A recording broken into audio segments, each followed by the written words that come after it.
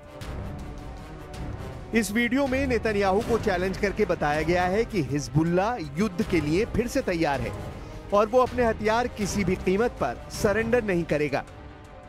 23 second के इस video को फिर से देखिए। हिजबुल्लाह अपनी फायर पावर दिखा रहा है।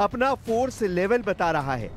हिजबुल्लाह के लीडर नईम कासिम ने नेतन्याहू को चैलेंज कर दिया है, न हथियार डालेंगे न समझौता करेंगे, अब सिर्फ युद्ध करेंगे और लेबनान को इजराइल से आजाद कराएंगे। हिजबुल्लाह ने नेतन्याहू को ये 3 वार्निंग देकर इजराइल के सामने युद्ध के अलावा कोई विकल्प नहीं छोड़ा है।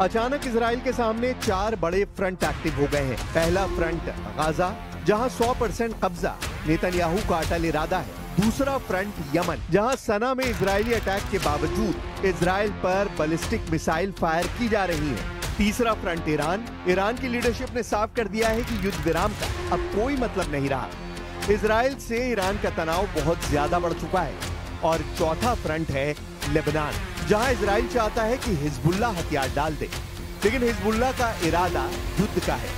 वो जानता है कि दक्षिण लेबनान में इजराइल का ग्राउंड ऑपरेशन फेल साबित हुआ है और नईम कासिम ने लेबनान की सरकार को अल्टीमेटम जारी कर दिया है।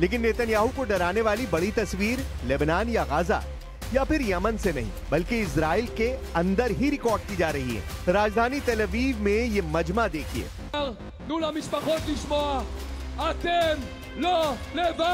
ये भीड़ देखिए। इस भीड़ के बीच नेतन्याहू को लेकर गुस्सा समझिए, क्योंकि इजराइल के अंदर अब गाजा प्लान को ऐसी टक्कर दी जा रही है जिसके सामने ईरान और अरब देशों का विरोध भी हल्का नजर आ रहा है। इस भीड़ की बहुत सीधी सी डिमांड है, जिसका समर्थन इजराइल के सेना अध्यक्ष ने भी किया है। डिमांड है कि हमास के साथ डील हो, युद्ध विराम हो और फिर युद्ध खत्म करके बंधकों को वापस लाया जाए। इसी डिमांड के साथ इजराइल में अब लाखों लोग रोजाना प्रदर्शन कर रहे हैं, हाईवे जाम कर रहे हैं। बंधकों की तस्वीर लेकर ये हजारों लोग युद्ध के पीछे का असली मकसद पूछ रहे हैं। יש הצעה לעסקה על השולחן שחמאס כבר אמר לה כן. האמריקאים רוצים שהחטופים יחזרו. הרמטכ"ל אומר שחייבים ללכת עכשיו לעסקה. העם, אתם, כל אחד מכם, כאן בכיכר, במהלך היום בצמתים, בכל מקום במספרים אדירים, כולם צועקים איתנו, כולם רוצים את החטופים बबाइत. नेतन्याहू अचानक कई फ्रंट खोलकर एक तरह से युद्ध वाले दलदल में फंसते हुए नजर आ रहे हैं। मुमकिन है ये बात वो जानते हैं, लेकिन पश्चिम एशिया में तेजी से बदल रहे हालात बता रहे हैं कि नेतन्याहू एक ऐसे डेंजर जोन में जा रहे हैं जहां से निकलना इजराइल के लिए आसान नहीं होगा। ये युद्ध वाला दलदल 700 दिन का हो चुका है और इसमें नेतन्याहू उतरे जरूर, लेकिन बाहर निकलने की बजाय वो और अंदर धंसते जा रहे हैं।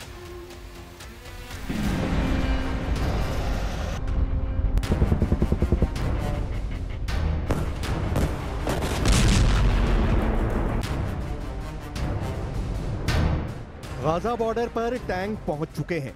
इजराइल की बख्तरबंद गाड़ियां तैनात हो चुकी हैं। आसमान में अपाचे हेलीकॉप्टर मिसाइल और गोलियां बरसाने के लिए तैयार हैं। गाजा में हमास का आखिरी बार दम घोटने के लिए नेतन्याहू का सबसे खतरनाक ऑपरेशन शुरू होने वाला है। दिन में युद्ध, रात में ऑपरेशन। नेतन्याहू ने गाजा की इंच जमीन के नीचे हमास को ढूंढकर मारने की कसम खाई है। मरकावा टैंक से लेकर नेमर बख्तरबंद गाड़ी गाजा में उन इलाकों के आसपास मंडराने लगी है जहां हमास की लोकेशन और मूवमेंट बार बार ट्रैक की जा रही है। 100% गाजा पर कब्जा करने वाला नेतन्याहू का प्लान फूल प्रूफ बताया जा रहा है। लेकिन नेतन्याहू के दावे पर इजराइल में अब उन लोगों को यकीन नहीं जो बंधकों से जुड़े हुए हैं या फिर इससे पहले हमास की कैद से छूटकर वापस आ चुके हैं। I've been there. I know what they thinking now, what they feeling now, the fear for your life. Every single moment you go to sleep and you don't know if you wake up. Israel की सरकार और Israel की सेना के टकराव के बीच ये तस्वीरें भी हैं जो नेतन्याहू को परेशान कर रही हैं। इजराइल में लोगों ने हाईवे बंद करके प्रदर्शन शुरू कर दिया है। अब रोजाना इजराइल में किसी न किसी हिस्से में पब्लिक का ऐसा गुस्सा देखने को मिल सकता है। ये लोग चाहते हैं कि नेतन्याहू युद्ध न करें, बल्कि उन 22 बंधकों को बचाने के लिए हमास से डील करें जो अब भी गाजा में बंधक बनाकर रखे गए हैं। इससे पहले जनरल जमीर भी कह चुके हैं कि गाजा पर 100% कब्जे वाला ऑपरेशन सेना को थका देगा और इन प्रदर्शनकारियों की भी डिमांड है कि युद्ध खत्म हो, बंधक सही सलामत घर लौटे। In the tunnels there's no light, no fresh air, a little bit of food and water, shower when they let you. You don't know when it was day or night. זה קורע את הלב. In captivity it's not allowed to cry or to be weak. They tell you don't cry.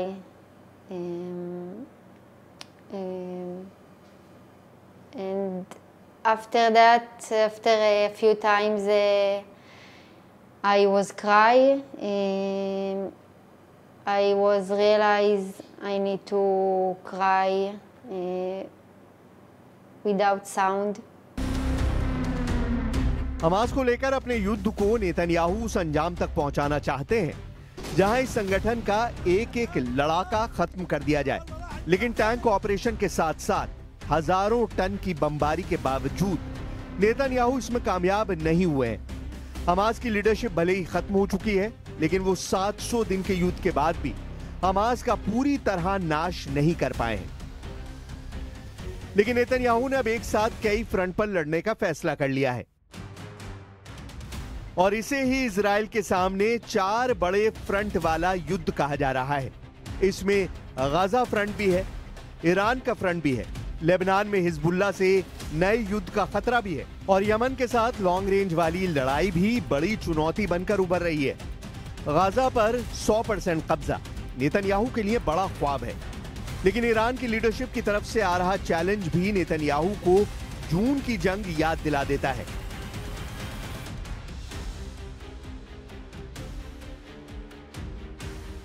अब सवाल है कि क्या Netanyahu एक साथ इतने front को manage कर सकते हैं? इन सब में यमन का मोर्चा इजराइल के लिए सबसे मुश्किल साबित हो रहा है।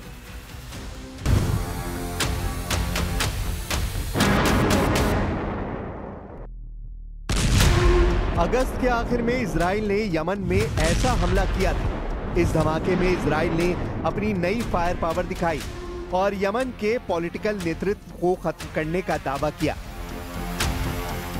क्योंकि इजराइल के हमले में यमन के प्रधानमंत्री की भी मौत हो गई।